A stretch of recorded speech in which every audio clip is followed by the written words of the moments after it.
we go. All right, so trusses and frames finish up this week. You'll notice that there's only 2 lectures. That's because with frames, there's really no new theory.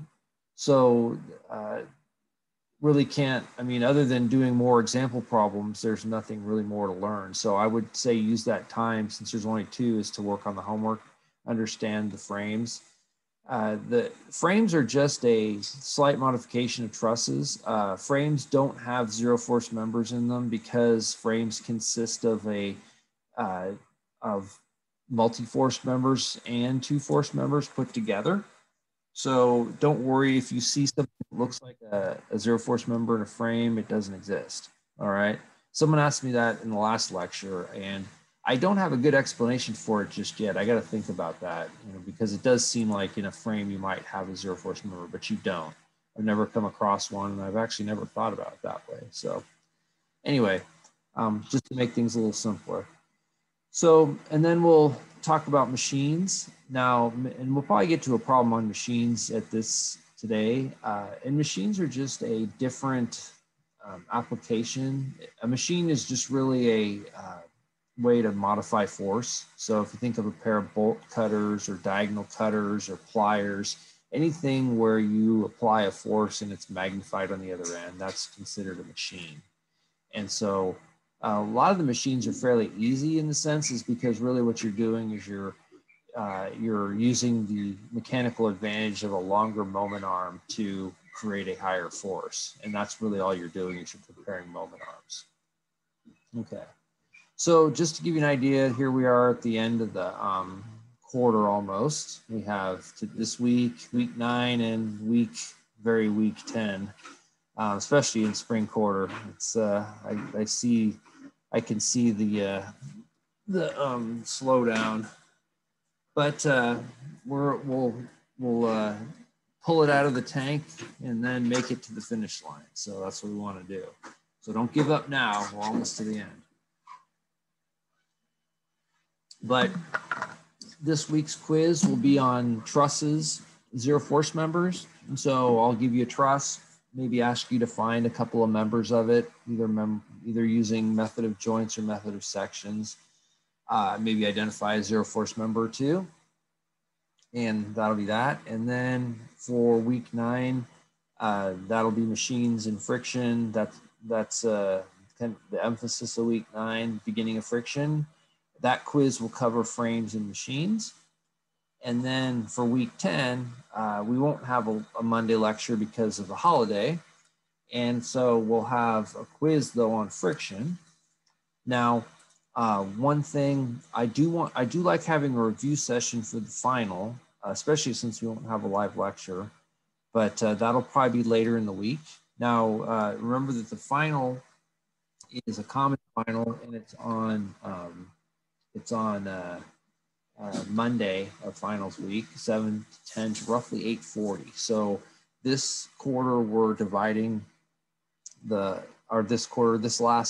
COVID hit, we've had a different kind of final where we have a asynchronous part that goes all day. You can take it anytime. I think it's 40 minutes long. It's about, I think it's roughly 1/3 or so of your final grade, and it's a multiple choice type question.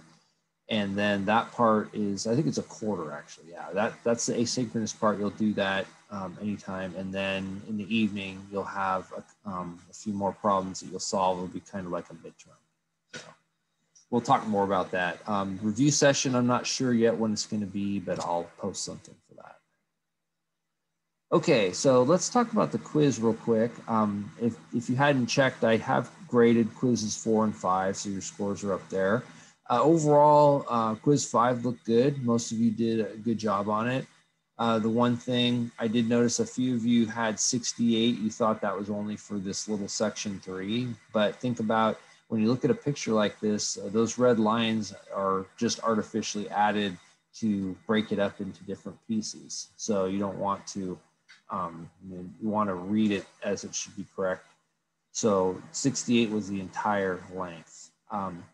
Also, I noticed those of you that did make small math errors, usually it was from the d distances not being correct. So either you didn't have the triangle h over 3, because so for example on this one, remember that because the corner of the triangle is up here, that this is actually 12 plus 37, right? So it would be 39 millimeters would be the centroid y bar for this piece. It wouldn't be h over 3, it'd be 2/3 because it's in this corner. So just little things like that you want to keep track, you want to make sure you recognize, because this type of problem is highly likely to reappear on the final. And so if you can do this without much effort, or at least understand it, then you can have time to work out the problems that might be a little more challenging. Okay. Any questions on the quiz? Here's the solutions. IX was about 1.9 million and IY was about 1 million, thereabouts. And there's the respective numbers. So if you have questions, see me in office hour, but otherwise most of you guys did pretty good. All right, so Zero Force members, just a quick review on that, just so make sure that you understand what they are. Once you've done a few, there's no magic to them. And when you're looking at a truss, just remember that if you have two members that are non-collinear, not straight line, and there's no applied force or reaction, then there's zero force. If you have 3 and 2 are straight, but 1 is not, the third one isn't, then that third is is a zero force member. So if we look at the picture on the right, on the left, BD is zero force, but because once BD disappears, then DC also disappears. So you end up with just the ABC and ADE, and that's it.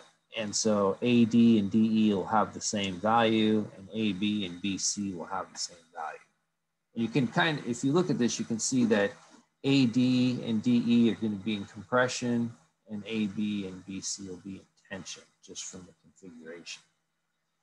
If you look to the right, then similarly, the BE and CE will be your zero force members. So I would, if you're still not sure on how these work, look at some examples.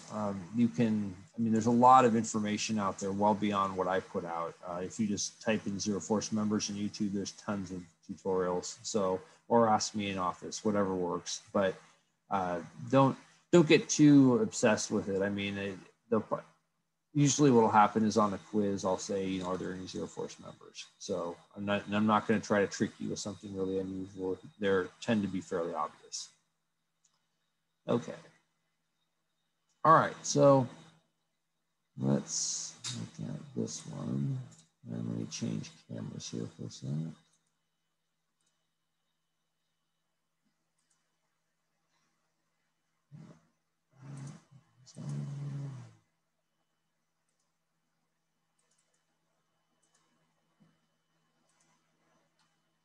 There we go. Okay, so here we have this truss, and this is, you might look familiar. We looked at this one last week, and with this truss, we have the 8,000, the 3,000, and we determined that AY was 7,500 and EY was 3,500.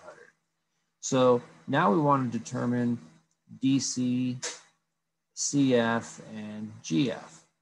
Now, we could easily start at this corner, just like we did at A, and we could work our way over. We could make this a triangle again, a 3, 4, 5 triangle, and we could solve for this and this, and then come to here, and then solve these, just like we did with method of joints. But with method of sections, we can save a little time by just cutting right through here. And that's something you probably saw in the lecture, but just so that we're, just as a kind of a review, let's look at that. So.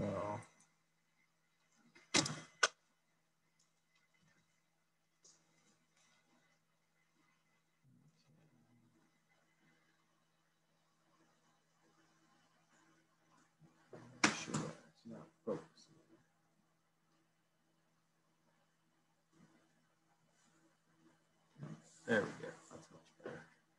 All right, so here we have our truss, and so I made a cut through here. Now, whenever you're doing these cuts, the only rule is that you have to cut through the entire truss. So you can't make a cut like this. It has to go through everything.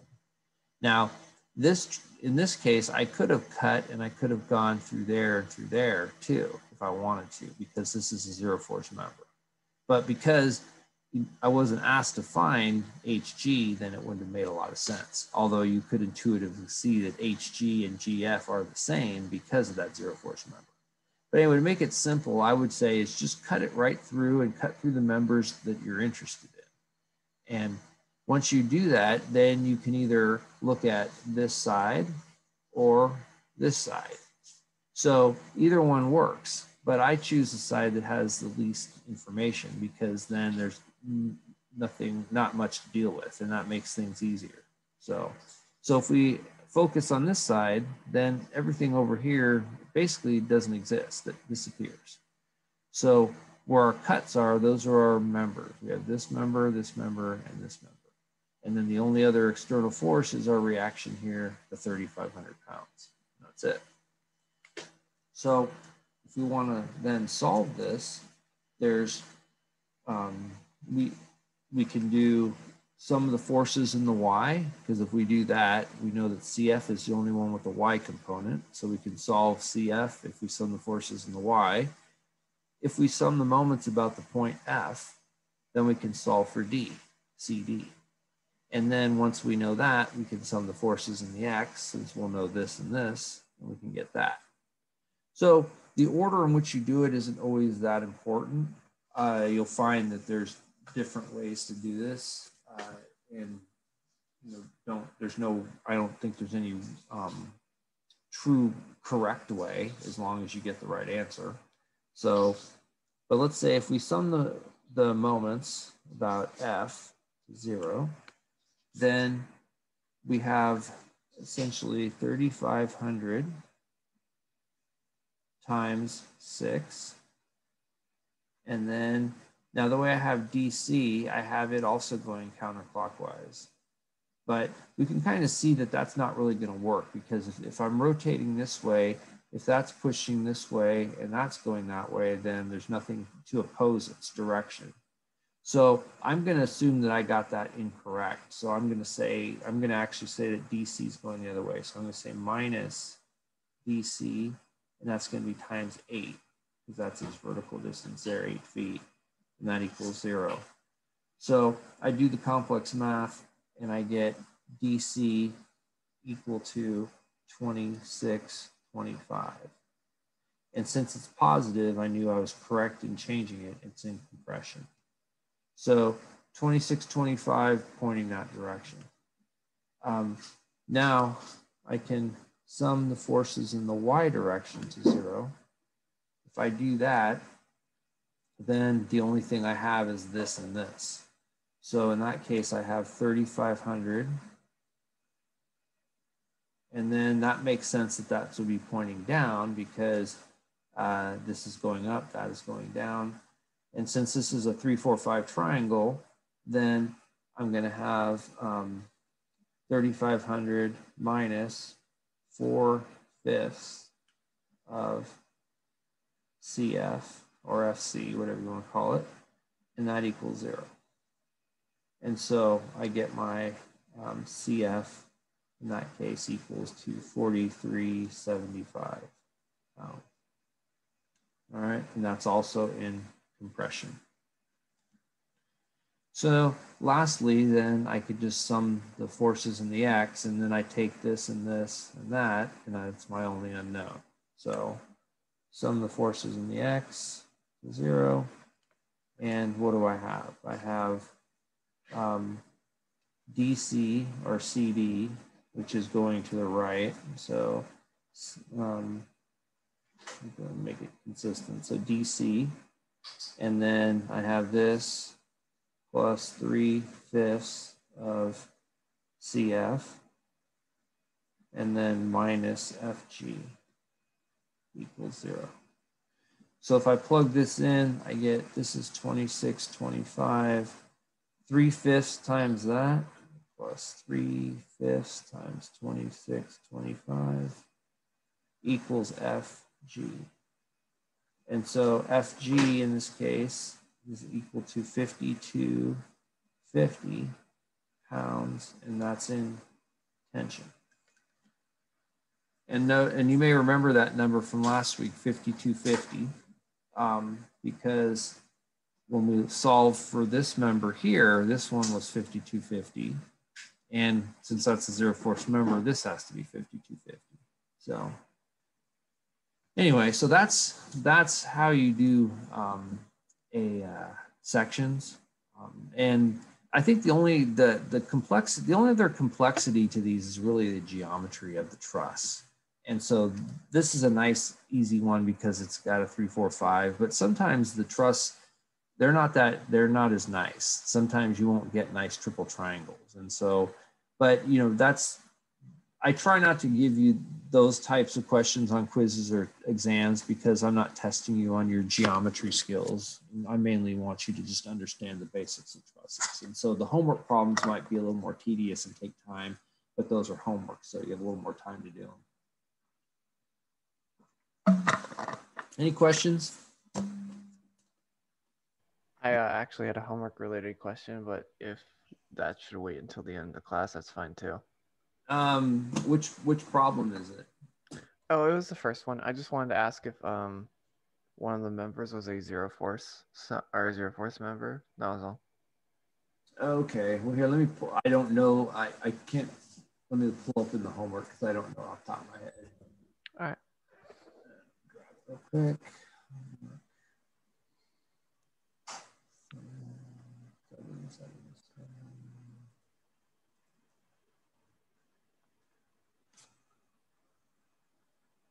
Oh, you're talking about number one. Between A and B. AB, yeah, AB is a zero force member. Yeah, because the roller can't, or it doesn't support a force in the y direction. That's correct. So yeah, you're right. AB is a zero force member. All right. That help? That does. Thank you. All right, sure. Okay, so any other questions on anything about trusses or anything? Back to PowerPoint. All right. Okay, so now when it comes to, let's talk about frames. And I sent,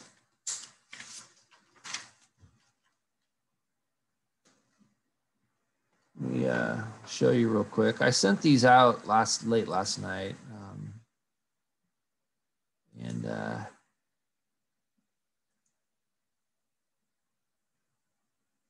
There we go. Yeah, so I sent, so this is, so this here, we have the, oops, sorry, that one. Sorry about that.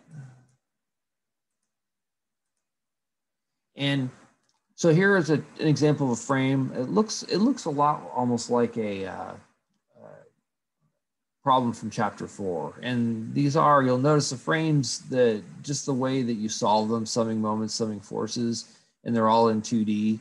They are very reminiscent of chapter 4, early part. But so in this one, what you have is this piece AB that has a moment, free moment, 200 Newton meters. And then you have OA connected to it. Now, you can see that OA is a 2-force member because it's only pinned in 2 places. And the direction of OA is, of course, going to be 45 degrees because it's a quarter circle. And so so we can't solve it. A lot of times with frames, we'll say, well, what are the external reactions? Can you solve those?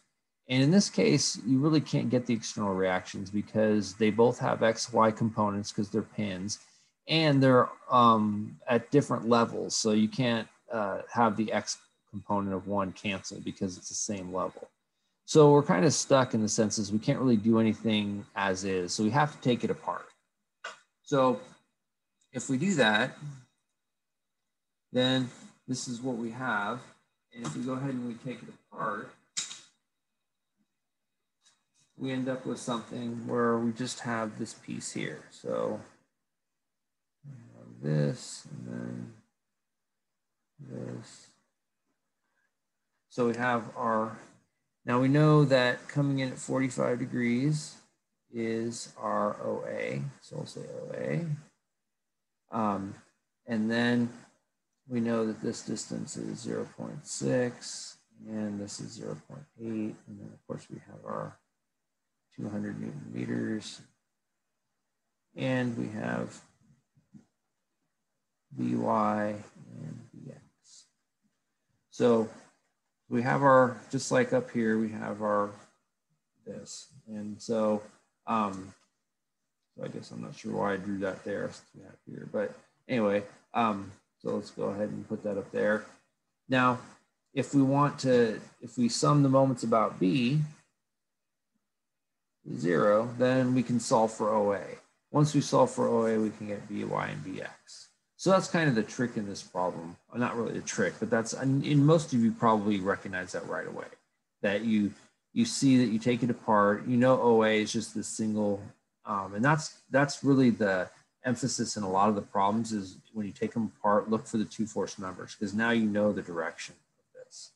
So if we do that, if we sum the moments about B, we basically get root 2 over 2 OA, and then times 0.8, plus root 2 over 2 times OA, and then that's going to be times 0.6, and then minus 200 Newton meters, and all that equals 0. So we get OA to be about 202. So now we know that OA is the only force, because the moment doesn't have anything to do with the forces down here other than when we summed. But as far as forces, whatever the components are of this, that's going to be our respective Bx and By. So in the X direction, what do we have? We have Bx plus root 2 over 2 OA equals 0. So we can see that Bx is now going to be negative. It's going to be a negative 142.9 if we plug 202 in there. So Bx, so the way, and that's the thing on these, what I would do is I would write Bx equals 142.9, and then I would draw an arrow to the left. Then there's no mistake of where it's going. And then the same for By, because OA is going up, By is going to have to be going down, because it's basically the same equation. By plus root 2 over 2 OA equals 0. So now we have By is going to equal 142.9, and that's going down. Okay? And that's it. That's all there is to it. And of course, units. Any questions on that one? So that was a pretty straightforward one. I have one that's a little more involved, but they're all the frames. There's nothing super scary about any of the frames. They're all meant to be pretty much the same. They just what I find is that what can be difficult with the frames is when you have multiple equations and multiple unknowns. For example, on one of the finals several years ago, it was a 9x9 matrix. So unfortunately, no one solved it. So it wasn't the problem I wrote. I thought it was too hard, but we won't see that anymore. We try not to give you problems that are impossible, because that's for other ME classes, I think. Do that to you. All right. Wait till you get to thermo if you're in ME. Okay. All right, so let's look at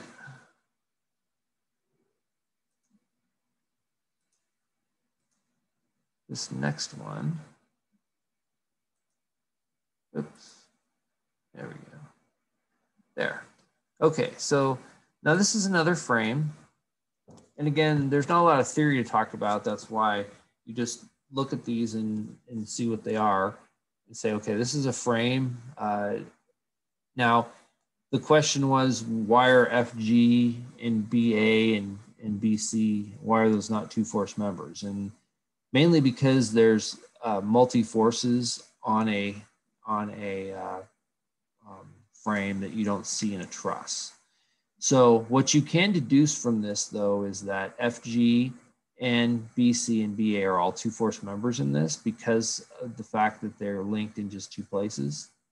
And so that helps with solving the problem. And so what we're going to do is we're going to first draw, of course, the free body diagram for this.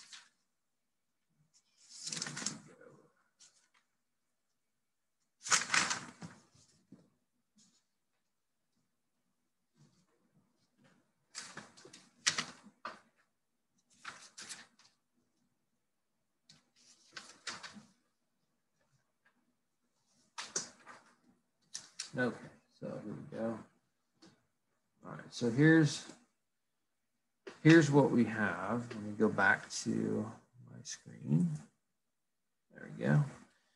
So there's what we have. So we're given that find the forces on AI, 40 pounds at D, and then part B is 40 pounds on E.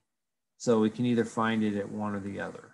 Now, so if we apply 40 pounds at D, then what are we going to find in ACGI? Basically, what is in this complete member, this single member here? So if we draw that, we have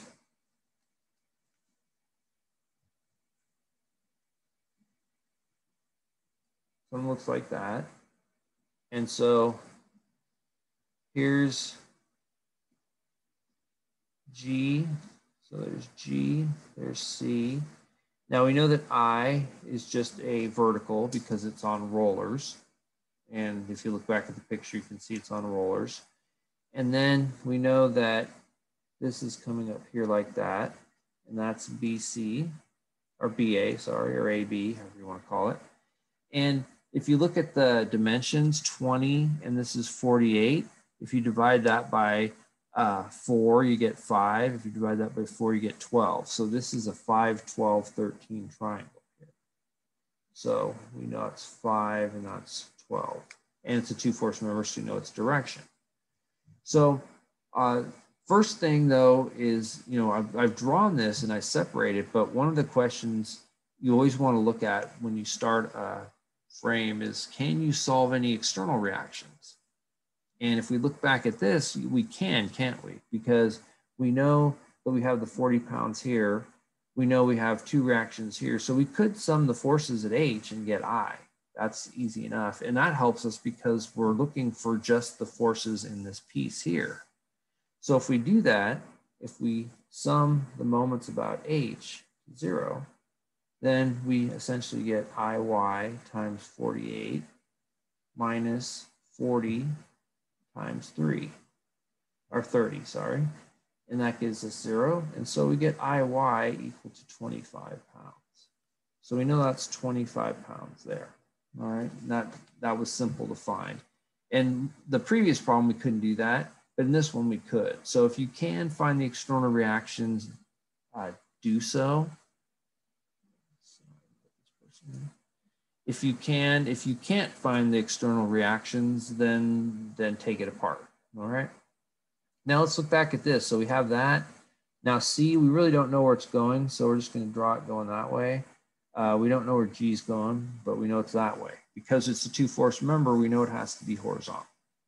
So from there, we can look at it and say, well, what are we going to do with this? How are we going to solve anything here? Well, one thing you notice that we know 25 pounds is going up, and we know that this 5, 12, 13 is the only part on here that has a vertical component. So we could sum the forces in the y direction, couldn't we? So if we do that, we get 25, and then it's going to be plus, what, 5/13 of BA or AB, whatever you want to call it, and that equals 0. And what we end up with is AB equals a negative 65 pounds. All right. So that means that this really isn't pointing that way, but it's pointing the other way. Okay. So normally don't change the your free body, but in this case, I'm going to just keep things simple for us. Normally you just leave it, but we know then now that AB is going that way. and we can label it as 65 pounds. All right, and still a 5, 12 triangle. Okay, so then the next step is, well, we could then sum the moments about one of these points, couldn't we? So if we sum the moment about G to 0, then we know we have negative C times 20, because remember it's 20 in between each of these. So negative C times 20, because that's going clockwise. And then this on top is going to be plus 12/13 of AB, and that equals 0. So we plug in 65 into AB, and we solve for C, and we get C equal to 120 pounds. So now we know C is 120 pounds going that way. So since this is only 65 pounds, most likely G is not going to be going to the right. It's going to be going to the left to offset that. So if we sum the forces in the X to 0, and this is where after you do a few of these, you can kind of intuitively see what you're going to get. And I do, in the lecture examples, I do a few problems where I show you how, a lot of times you don't even need to set up these equations. You can visually see what you're going to get based on the configuration of the member. But going back to this, we know that if we sum the forces in X, what do we have? We have 120 pounds and then minus 5/13 of 65. And then we'll say minus G equals 0. And so G equals 60 pounds. Or we would write it as G equals 60 pounds going that way. C is 120 pounds going that way. And there we have it. That's everything. Make sense? So one of the things you notice, the math is really easy. A lot of this stuff you can almost do in your head. It's just the concepts, and so don't be overly intimidated by it. Hopefully you aren't. It's not meant to be super difficult. It's just new things you may not have seen before, and I think that's where sometimes it can be difficult, or you might see a unusual shape and it's easy to be intimidated. But if you break it, if you really look at the structure and you break it down to its simple components, then all of these are doable. They all follow the same process to solve. So what I want to do now is let's look at this problem here. This is a machine.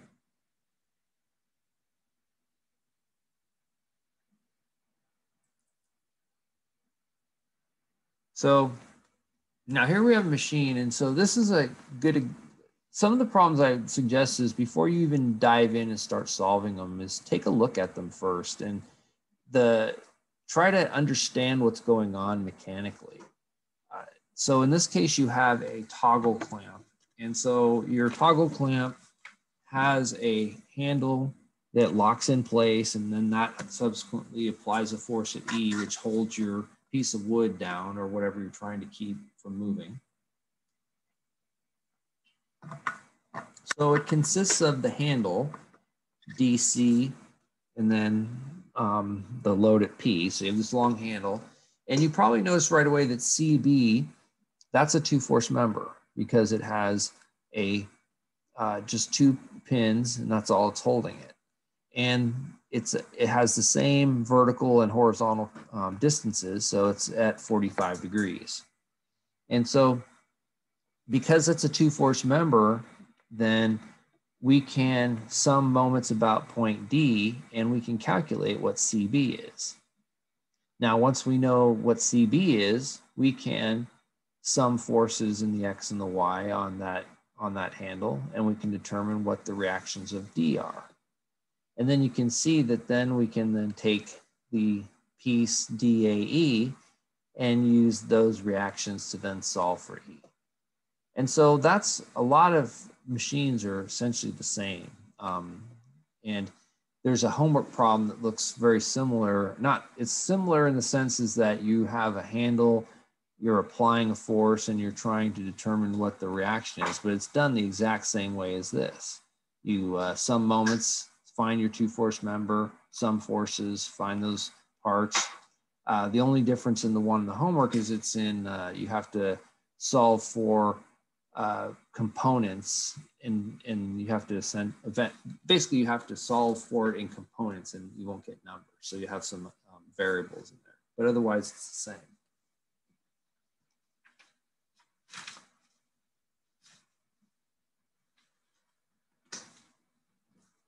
So let's go ahead and look at this problem.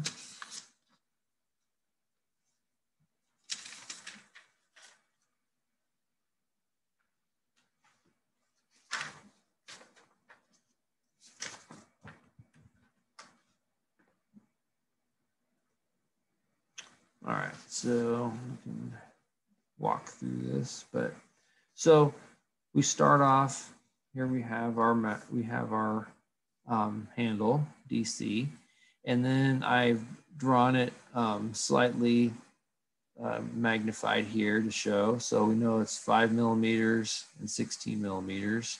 We know that CB is a 1-to-1, and when we push this down, most likely there's a compressed, so it's going against that member or against C.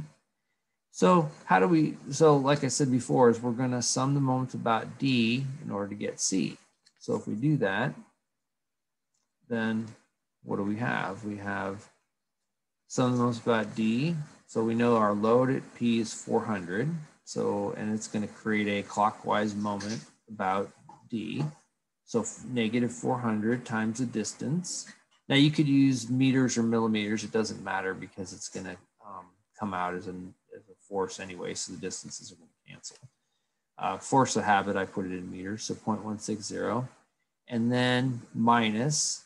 And then in this case of CB, we know that now in the case of CB, we know that part of it is clockwise, part of it is counterclockwise.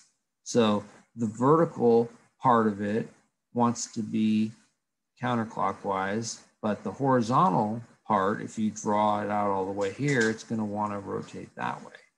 So minus CB root 2 over 2, which is the horizontal component, and then that's in its perpendicular distance is 5 millimeters. So we have negative, negative, and then the positive part is going to be the horizontal or the vertical component of CB, and then that's got 16 millimeters. So if this was smaller than that, then we'd be in trouble, but we're not. So we end up with 64 equals this, and we divide, we get 8,228 newtons. So CB is actually carrying quite a bit of load, which makes sense because of the small distances compared to the big 160. So now we go ahead and we can sum forces in the X and the Y, right? And so in that case, we get, in the Y, we get negative 400 plus 8,228 root 2 over 2 minus dy. So we get dy to be 5418. And then we get some of the forces in the X. It's going to be 8228 root 2 over 2 plus dx. And so we get dx to be 5818. Now, this is the important part. The math, you can see that, how we got that. I don't think that's difficult. But the important part of this problem, and actually of frames and machines in general, is recognizing the direction here. Now, notice that dy and dx, when I first wrote them up, I wrote it positive, right? Just by default. But that's not the case. It turns out that dy is going down, all right? And dx is going to the right. And that's to counteract CB. So if it's going down and to the right, then when we apply it to the other piece, so this other piece here, we need to make sure that we reverse that, okay? So that way, when you think about it, if you put this piece back together with this piece, then those two forces cancel. So it's a key thing is to keep these directions correct, or you're not going to get the right answer, and it wouldn't make any sense. So for example, if we didn't reverse D here and we sum the moments about A, we'd have two forces going clockwise, and then we get a negative answer. So be sure you pay attention to that. Okay. Any questions on that idea? Okay. So once we have that, we're pretty much done, because we know that this d value here, our dx, and then if we have dy goes right through a, so it doesn't matter. So it's really dx times 12 is equal to e times 80. And so we solve for that, we get 872 newtons. So again, looking back at our structure, so E gave us 872 newtons, and we applied 400 newtons. But if you look at the distance here is what, about 80? And the distance here is about double, 160. And so 160 times 400 is about equal to 80 times 872, right?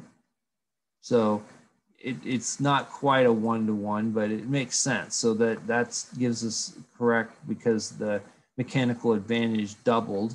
So we needed basically half the force to apply that, because this distance was half of this, okay? And we'll notice that with there's an example I do with a pair of bolt cutters. And you'll see that the bolt cutters actually use a double moment. So you have one moment to create one force, and then a second moment to create another. And so you can essentially apply a few pounds to one end, and you can get 10,000 PSI on the other end, or 10,000 pounds on the other end. Not even PSI, it's just 10,000 pounds. So that's how the bolt cutters are able to increase.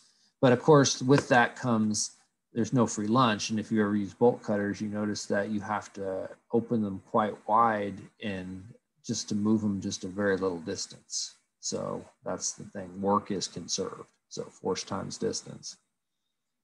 Okay, so that's pretty much what I have for today. I just wanted to make sure we were clear on frames, machines. Do a few more examples and you should be solid with it. But if you have questions, of course, come see me in office. So, and then the quiz will be on Wednesday again. It'll cover trusses and zero force members. Any questions? What a good way to define a frame would be sort of like a truss, but without the joints and such. I'm sorry, say that again. How would you relate trusses and frames? Like if you had to define frames as like a truss, but ...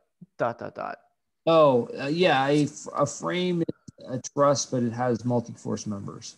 So that's the big difference. A truss only has two force members. Every member is a two force member. In a frame, you have multi-force members, which means that you don't know just from the direction of the member what its force is. You don't know necessarily. So what you'll find is that for example, in a truss, if you have a pin, you know that the force is along the member's direction. In a frame, you'll have, for example, BX and BY at a pin, and you don't know its direction. That's the big difference. Right. So like without pins, essentially, sometimes to an extent. What do you mean without pins? Well, I mean, like that was kind of the thing about trusses, is like there's all these members that were attached at these points that had pins, whereas frames, it's not so much that at all. It's a whole solid object, I guess. No, frames are generally pinned together, but they have members that have applied forces to them externally, and so I guess the way to look at it is you have, if you look back at our example with this, you have, instead of just defining, like these were two force members here, but for example, maybe this probably isn't the best one, because it shows, you have just a force there, you have a force there. A lot of times you'll end up, like if you were to calculate this force here, you may end up with, well, you'll end up with that going that way and that going that way. So this isn't probably the best one. Another, so if we had one, this is, I think, one that I use in my lecture, but you have something like this.